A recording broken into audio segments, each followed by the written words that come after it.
I wouldn't say it totally surprised me. I mean, I know that they obviously traded for Flacco for a reason, and some of that was to get Zach Wilson, kind of a veteran voice, in the quarterback room and all of that. But I think what Mike White did was awesome. It was really cool. I think they expected sort of a lot more than what he put on the field last week. But the tape last week was obviously very bad. The performance was bad. You'd sort of like to steady things, and you traded for Flacco in case he had to play, basically to be the backup. And if you go back to his press conference originally, he said that. He was like, I do expect to play. I do expect to be the backup. So, like, he knew. I wasn't totally surprised. I thought Zach Wilson might be back a little sooner, but I know that they want him back when he is 100%, so maybe next week. Certainly does add some intrigue to what should be a fairly normal quarterback situation, though. Yeah, that's what I said. It's like nothing actually bad happened except for Wilson's knee, but that could be a silver lining. You hate for someone to get hurt, but for him to have to sit and watch is not necessarily the worst thing in a rookie year that was going kind of off the rails for him. But, like, it's being handled in a way that's kind of baffling. Like, the messaging from Robert Saleh, it seems like it's really off. It's kind of flip-flopping every single day from, like, the national perspective, sort of what's the feeling on Saleh in his first year as the Jets head coach? Well, one of the things that Robert Saleh has, for better or worse, is he has something inside him that makes him say what he's thinking. And what, has happened basically is when people ask him about his quarterback position, he tells what he's feeling at the time. So I think with Mike White, he was feeling it like everybody else. And then he kind of turned into a pumpkin a little bit. And then now he's feeling Flacco a little bit. And I think the main thing is, there's a lot of parts that are difficult to go from being a defensive coordinator or offensive coordinator to being a head coach.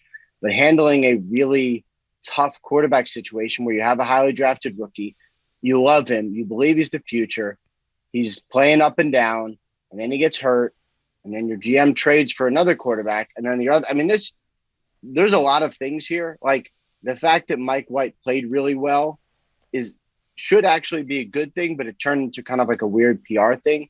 So I understand why there's no playbook to handle this.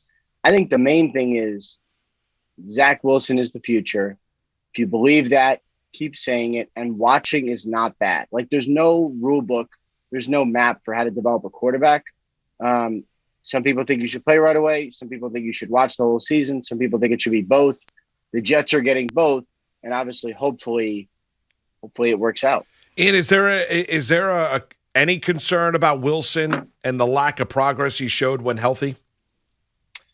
I don't know that we know enough. I mean, everything that I've gotten is he is the future. But when Mike White was, looking like he was really going to be something, they also were okay with let's just roll with this for a little bit. Like, I don't think they're worried so much about appearances. I think they'd like to win football games. It's a very, very incomplete picture about Zach Wilson. I mean, and part of the problem is there's not an apples to apples comparison, right? Like, I have no idea what Patrick Mahomes would have looked like in Game 5. We never got to see it. Mm-hmm. I have no idea what Aaron Rodgers would have looked like in Game 5. It would have been probably very bad, but we didn't get to see it. So, the only thing you could do if you are a Jets fan and you want to believe is trust the people who made the evaluations, and that the talent is there, and hopefully he'll be getting coached up enough to where he'll get better. Yeah, the problem is that trust. I don't know if that trust, how strong that bond is between the fans and the team right now. Ian Rapoport joining us. I get it. I mean, how could you not? That's not even necessarily the problem of this regime. We're talking about years and decades of, futility, and, right. And the fan base is snake bitten. It's totally fair. Turning over to the Giants. So, good news, Andrew Thomas activated from IR. Not sure if he's going to start on Monday, although you'd have to hope so if you're a Giants fan. But honestly, Ian, give me the tenor and what's going on in Tampa Bay, because obviously the 2 straight losses here for Brady and the Bucs, how are they sitting right now? It's been a little different. And, I was thinking of different topics to talk about on TV, and I reached out to a Bucs person because last year, coming out of the bye, they caught fire and they were great. I mean, I actually don't think they lost after the bye. Maybe they lost once, but anyway, they were really good. So I was like, what are you guys doing with the bye week? And the answer was, we didn't practice. Oh, Okay. I mean, that's fine. That's definitely a way to handle it. I was just like, oh, and they're a veteran team, and they're really beat up on defense, really beat up on the back end. So like rest is good, but then they came out and played bad. I don't know. Like I think Brady is amazing, and he's got to be one of the best leaders in the history of sports. But it is hard for any team to stay on the mountaintop for that long. At some point, you have to have someone kind of wake you up and nudge you a little bit. And I wonder if they got that. I don't know. I also, the Patriots people who have played Brady have done a pretty good job against him. Like nobody ever does a great job of this. He's awesome. Have done a pretty good job. I don't hate the matchup for the Giants, especially if they're going to get healthy. But like obviously on offense, they need to play better too. So they played him close last year. Yeah, they did. Yeah. Concern level. How about with the Rams with the way they've been pushed around last 2 games, Ian? Concerning. I would say concerning. And the acquisition of Odell is awesome and fun and cool.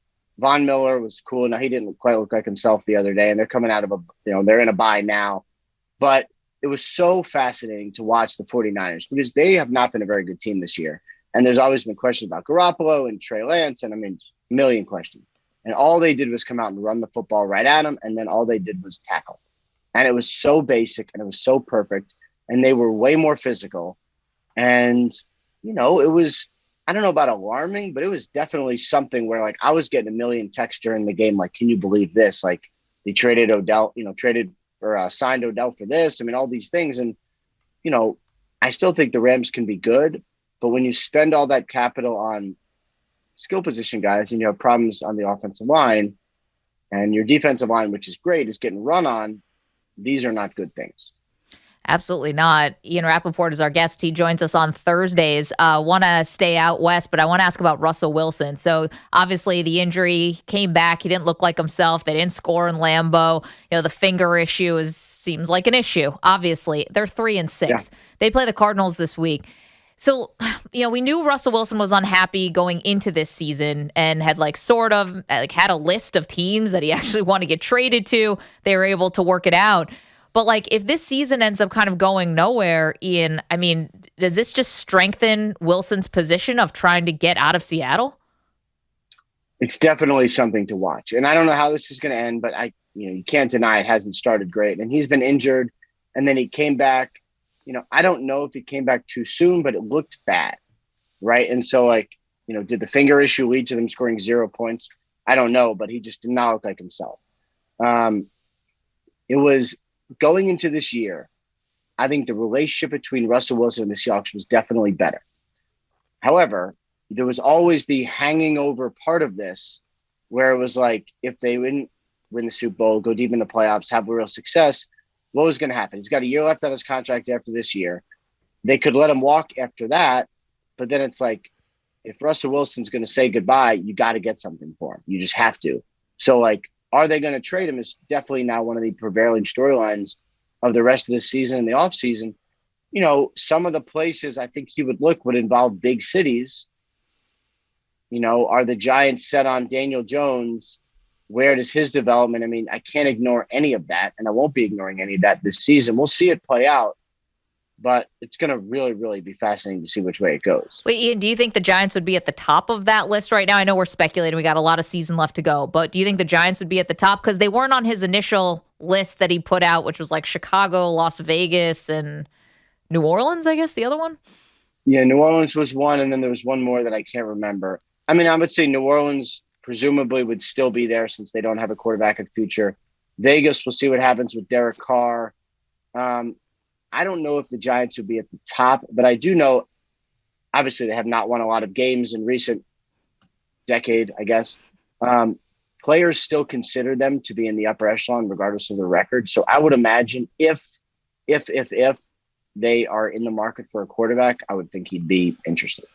Ian, how about Cam in Carolina? Pretty cool, actually.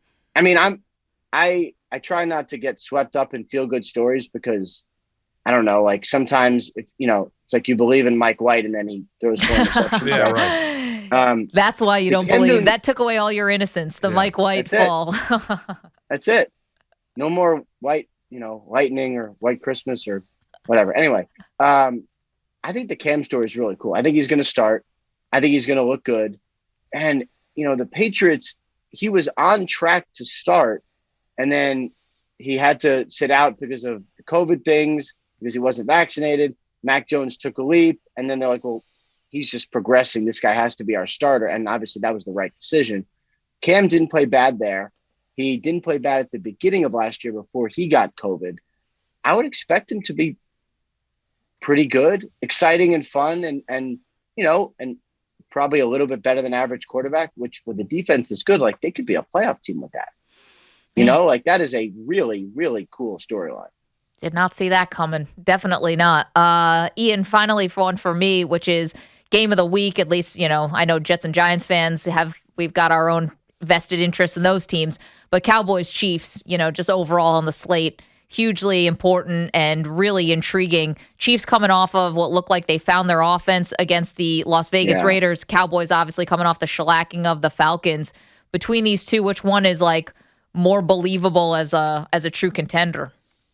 So I'll say this up front. I think the Chiefs are headed in the right direction, right? Like, I thought before the week, I did a little thing on TV about how, Mahomes was showing signs of breaking out, and they are showing signs of breaking out. However, there were some balls that were up for grabs the other night that his guy got, where if they sort of go the other way, we would not be talking about it like this. So I don't know that I can be like, the Chiefs are back. The Chiefs are back. It still looks like to me the Cowboys are really good, hitting on all cylinders. They had that one hiccup, but like, they are a stacked team. To me, this would seem to be a game the Cowboys should win. And then once they do, if they do, then it'll be like the Cowboys are the best team in the NFL. Yeah. That is, now if the Chiefs do it, then they really are back. But the Cowboys look like a juggernaut. Really, they do. In last one, it's the lawsuit that Gruden filed against the National Football League. The news dropped that it came down, and was is this one you think where the NFL is going to pay him to go away? The discovery, looking for the 650,000 emails, all of them. What about the impact, or where do you think this Gruden lawsuit against the NFL Goodell is going? I don't know that they're going to pay him to go away. Now, I know for Gruden, he's got nothing else to do. Obviously, he's got time on his hands. He's got a lot of money. He's never going to coach again. So I definitely understand why he's pursuing this. I think the NFL is going to vigorously defend this, and they sort of should. I mean, unless they would say, you know what, we did it. And if they didn't do it, then they should defend it. If they didn't leak the emails, which I've never heard they did, then they should defend it. My guess is this will be something that, like, in 3 years we'll be hearing about. These things always are really slow. But it is sort of indicative of the mindset of John Gruden to come out flames throwing and just say, you know what, I'm taking it all the way. And last one would be Rodgers. Now with the whole COVID and whether or not he's vaccinated, obviously we know he's not. I'm curious about the relationship. Have you gotten any wind, the relationship between the Rodgers and the Packers organization after everything that happened in the offseason and where it is right now? Yeah, so it seems like it's better. And I'm like really cautious in saying that because during the season, everyone a lot of times says the right thing, right? Like, relationship's great. It's awesome. I love everyone. Then you get to the off season, you're like, all right, now we can really talk. So I will leave myself out for that part of it. Okay. But this front office did a really good job. And Rodgers argued for Randall Cobb, and Cobb has come up in some big spots. And I think they're working together well. And all the things he wanted, which was to be included, to have a voice, to be treated with the respect, like I'm Aaron Rodgers, they're doing that. So, we'll see what happens with the actual on-field, but I'm less sure now that he's going to be traded in the offseason than I was previously. Interesting. Ian, appreciate it. Enjoy the rest of your Thursday. We'll talk to you. Oh, no, we won't talk to you next week. Have a happy Thanksgiving. We're not doing it next week? All right. Well, Ian, you're more than welcome on Thanksgiving to come on aboard. We excel in communication around here. That's the bottom line. We can talk about it. If I don't talk to you next week, yes. Have a great Thanksgiving. Same to you and yours. Thank you guys for everything.